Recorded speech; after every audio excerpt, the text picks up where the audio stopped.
Okay, fabric and textile production. You might recall that the main issues with this one were uh, if we use machinery, which is what most of the industry uses, then it's about the electricity consumption of those machines. So whether it's in a developed or developing world, um, the same machinery is used, the same level of sophistication in spinning and weaving is applied, then it's just about the electricity. So maybe we source from a country or a company that uses renewable electricity rather than coal-based electricity.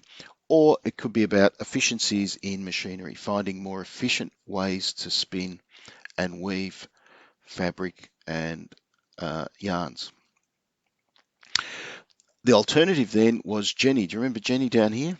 She was the one that was sitting on a lake that nice warm day, spinning by hand, saying how relaxing it was.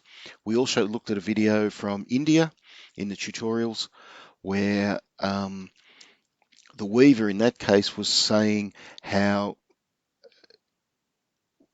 each particular garment or fabric, piece of fabric that he wove would be different depending on his mood. So when he was angry, he would weave more aggressively. When he was calm, it'd be more relaxed, and it would be represented in the fabric itself. And that's part of the selling point of the garment. So that's how the Indian industry in that part of the world was, um, if you like, fighting back from the Chinese mass-produced approach to garments.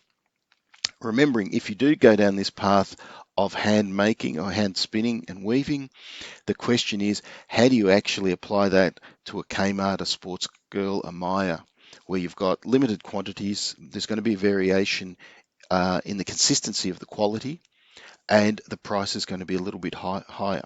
It's not an impossible sell, you just have to sell it slightly differently to do so. So, to get a pass, remember, you have to identify the theories um, that may be applicable. So, I've talked about energy, electricity as being a problem. Um, find examples from tutorial and lecture. So, there were plenty in there, some based on Jenny and the Indian one. There were other ones. Find your own examples of where they're hand spinning and selling into a sort of mainstream or through a mainstream brand. And then once again, how well you tie your solution together by articulating the problems, my examples, your examples, and then finally your suggested solution to doing that.